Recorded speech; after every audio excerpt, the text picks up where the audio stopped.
My husband told me he had something really important to tell me, and so we went in our room and we sat on the bed, and he couldn't say anything.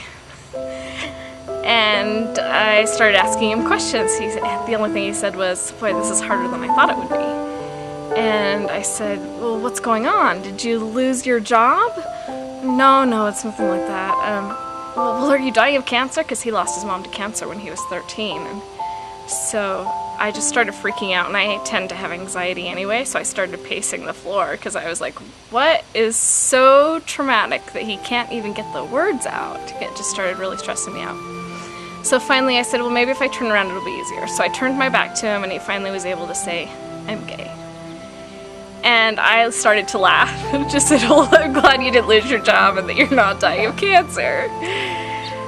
But then we tried going to bed, because of course this is right before time to go to bed, and I was exhausted and couldn't fall asleep. I didn't know what this meant, so we turned on the TV and watched something, and he kind of finally dozed off, but I still couldn't go to sleep. I just cried. I cried through the night. I didn't know what it meant. I kind of wanted to know, okay, right now, what does this mean? Does this mean our marriage is over? Does this mean that we just have a little extra work to get through to make it through this? I really honestly felt like just him saying those words meant we were done. Because he was worried that I might kick him out or something. He didn't know how I would react, which later I said, "You thought I would kick you out? Don't you know me better than that?" But he just said he had talked to other men and that they had convinced him that it was going to be horrible coming out to me and that I was going to react terribly. And so I just didn't know what it meant at first, and that was so hard. I read my scriptures, read my patriarchal blessing, and tried to figure it out, and just basically cried for a day or two.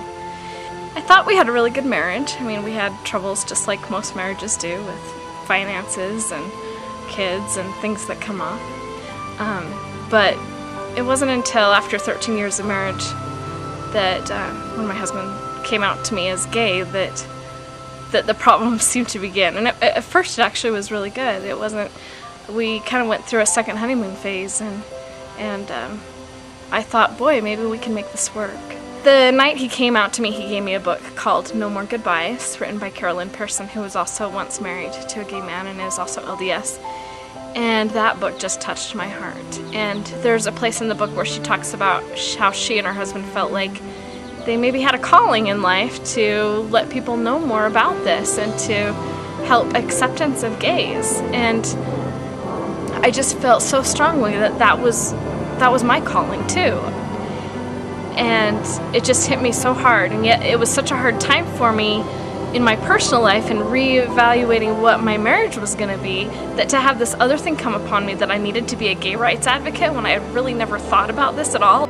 The main issue we had at all was with church leaders. We weren't planning on telling them because my husband hadn't cheated on me or anything, and so we really didn't have a great relationship with our bishop, and so we thought, oh, we'll just, with our ecclesiastical leader, and so we thought, well, there's not really any reason to tell him because there's no sin involved. But then somehow he found out, and it was after our church leaders found out, that it became harder because of the way they handled things and just made it feel like they didn't want us to use the word gay. It was, no, you're struggling with same-sex attraction, and we just thought it was so trivial to distinguish between the two, when Scott felt like the most spiritual experience of his life was saying to himself the words, "I am gay," and feeling Heavenly Father's love for him, and knowing that that's how he was supposed to be and that God loved him the way he was.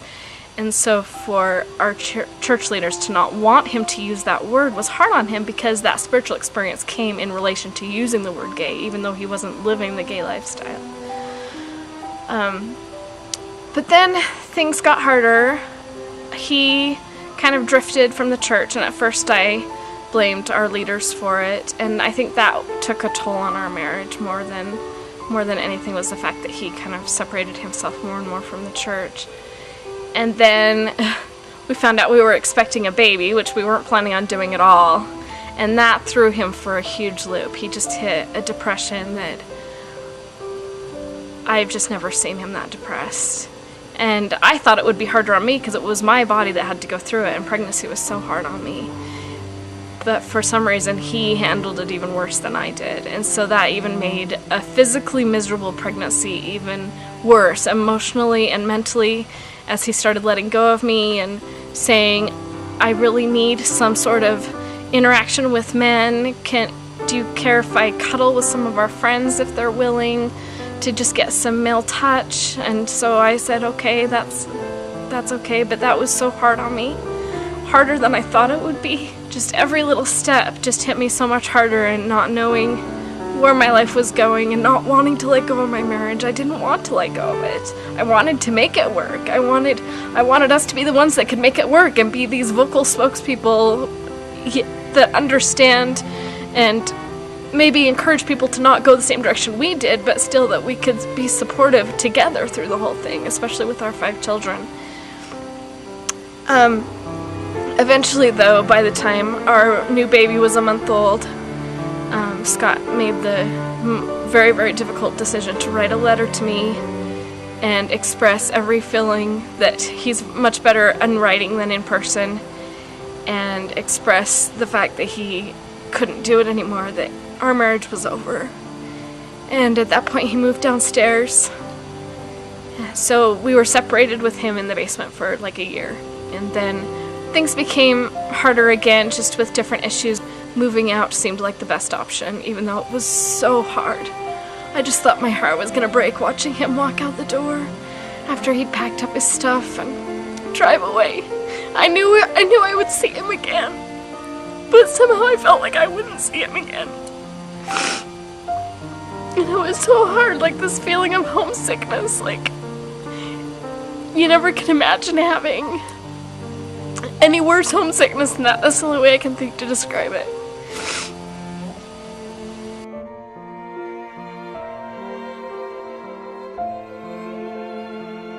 In the last year, it has really gotten better though. With him out of the house, we really have become best friends again. And even our kids will say that things are so much better. And so we're still co-parenting from a little bit of a distance, just like 30 minutes away from each other. But we get along so much better. And besides that, I am becoming an amazing person that I thought I could never be.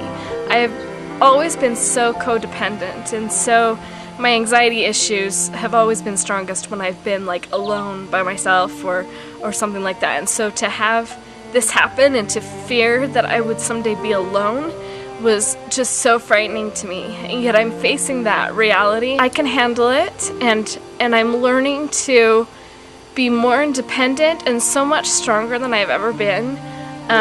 There was a saying on a plaque that was for sale at the Festival of Trees this last Christmas that I pointed to. I was there with my mom, and I said, that's my life. And she said, yeah, it is. And it says, you never know how strong you are until being strong is the only choice you have.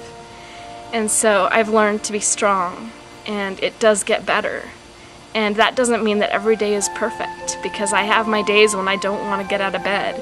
And I have my nights when I'm like, why me? Why does this have to be me? But overall, from day to day, things are better. And I have hope that I'm young enough that there's hope for me to still build another piece of my life, another chapter. Things that have helped make my journey get better has been not keeping the news to myself. I was never able to keep quiet about it. We did for a short period of time, but neither of us, neither me nor my husband, really wanted to be quiet about it. And so coming out to people, to friends especially, has been a strength. It has also been a trial, because it's been hard to get the reaction from some family and some ward members, people we go to church with, and have their reactions be a little different toward us than they used to be. But overall, being able to tell people and talk about it and not just hide it is so validating and so comforting. But the best thing ever is to find other people to understand, and to have friends that you can talk to and they can sit there and totally understand exactly how you're feeling.